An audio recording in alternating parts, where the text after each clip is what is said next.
카페의 문이 열리는 소리와 함께 묘한 긴장감이 번졌다. 지혁이 들어섰고 순간 은호는 주문을 정리하던 손을 멈추고 재빨리 카운터 아래로 몸을 숨겼다. 엎드린 채 그의 존재를 외면하려 애쓰는 그녀의 등 위로 조용한 떨림이 스며들었다. 그녀는 아직 상처를 소화하지 못한 채 마음의 균형을 되찾으려 애쓰고 있었다. 그 모습을 지켜보던 친구 오수정의 시선엔 안타까움이 서려 있었다. 감정이 일렁이는 눈빛 속에서 친구의 고통을 견디는 마음이 울렁거렸다. 은호의 슬픔을 지혁은 얼마나 알고 있을까? 아니, 보기는 했을까? 오수정은 결국 참지 못하고 다가섰다. 그녀의 목소리는 억눌린 감정 끝에서 터져나왔다. 은호가 지금 얼마나 힘든지 그것을 외면하지 말라는 외침이었다. 그 말은 단순한 호소가 아니었다. 오랜 시간 옆에서 은호의 마음을 지켜봐온 친구로서 그녀는 지혁이 이 감정에 대해 무책임하지 않기를 바랐다. 그리고 어쩌면 이 순간이 은호를 더 이상 다치게 하지 않기 위한 마지막 기회라고 믿었던 것일지도 모른다. 잠시 후 성재가 카페에 들어섰다. 지혁은 성재를 보며 무언가 할 말이 있는 듯한 표정을 지었고 두 사람은 잠시 눈빛을 주고받은 후 자연스럽게 밖으로 향했다. 카페를 나선 그들은 짧은 침묵 끝에 감춰둔 감정을 꺼내기 시작했다. 지혁은 성재에게 묻고 있었다. 마치 확인하지 않으면 안 될 무언가를 억누르고 있던 마음을 토해내듯 지혁의 헤어진 사실에 대한 얘기는 은호에게 했던 약속임을 고백했다. 그 순간 지혁의 감정은 복잡하게 얽혔다. 단순한 질책이 아니었다. 그 안엔 예상하지 못한 충격과 불편한 현실이 담겨 있었다. 결국 자신이 알지 못한 채 누군가의 호의를 꺾어버린 셈이었고 그 중심에는 은호와 성재의 얽힌 마음이 있었다. 성재는 지혁의 시선을 피하지 않았지만 그의 눈빛은 묘한 씁쓸함이 있었다. 마치 말하지 못한 감정이 누적된 사람처럼 그는 오래 품고 있던 말을 내비치고 있었다. 지혁은 더 이상 말하지 않았다. 두 사람 사이의 공기는 차츰 식어갔고 말보다 더 무거운 감정만이 남았다. 지혁이 자리를 떠나고 성재는 다시 카페 안으로 향했다. 은호는 여전히 주변을 의식하고 있었고 성재는 조심스럽게 그녀에게 다가갔다. 그는 은호의 이름을 부르며 짧게 이야기를 나눌 수 있겠느냐고 물었다. 그의 눈빛은 오래전부터 꺼내지 못한 진심이 담겨 있었다. 지혁에게 고백한 일이 잘 풀리지 않았냐는 말은 조심스러웠다. 그러나 은호의 반응은 말이 아닌 잠시 흔들린 시선으로 대답했다. 성재는 한숨 섞인 웃음과 함께 스스로를 낮추는 듯한 말을 꺼냈다.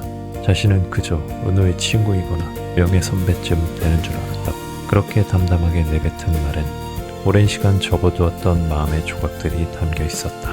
그 말은 아프지도 지나치게 무겁지도 않았다. 하지만 묘하게 마음을 두드리는 울림이 있었다. 은호는 그 말을 곱씹으며 눈을 떨구었고 성진은 더 이상의 말을 삼킨 채 가만히 그녀를 바라보았다. 그리고 지역의 집 앞 골목, 상철은 무거운 보자기를 양손에 들고 나섰다. 그 안에는 사과 박스가 있었지만 그의 발걸음과 박스에는 가장이라는 마음의 무게까지 담겨있는 듯 보였다. 지혁은 눈앞에서 그 모습을 보고 잠시 망설이다가 다가섰다. 아버지를 대신해 자신이 다녀오겠다고 말하지만 상철은 말없이 고개를 저었다. 그날따라 하늘은 유독 낮게 드리워져 있었다.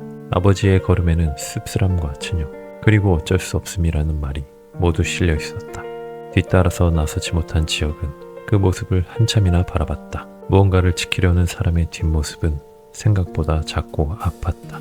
그 모습은 오래도록 기억에 남을 장면처럼 고요하지만 분명한 무게를 지니고 있었다. 그리고 다음날 지역의 책상 위엔 정돈된 개인 소지품들과 함께 단정하게 접힌 종이 한 장이 놓여 있었다. 그건 바로 사직서였다.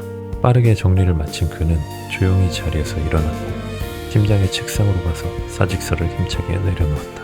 주위 직원들의 시선이 일조히 그를 향했지만 지혁은 고개를 돌리지 않았다. 그리고 지혁이 떠나려는 순간 조용했던 사무실 안엔 누군가의 목소리가 울려 퍼졌다. 인수인계도 없이 이게 뭐하는 짓이냐는 비난이었다. 그러나 그는 대꾸하지 않은 채 묵묵히 출입문을 향해 걸었다. 누군가의 말처럼 결국 어디를 가도 같은 일일 수 있다. 하지만 지혁은 알고 있었다. 문제는 일이 아니라 자신이었고 그 방식이었다. 이제는 어떤 시스템에도 자신을 맞추고 싶지 않았다. 그의 퇴사는 단순한 변덕이 아니었다. 얼마 전 회사 프로젝트에서 후배의 실수를 자신이 뒤처리한 일이 있었다. 지혁은 묵묵히 책임을 졌지만 윗선의 시선은 달랐다.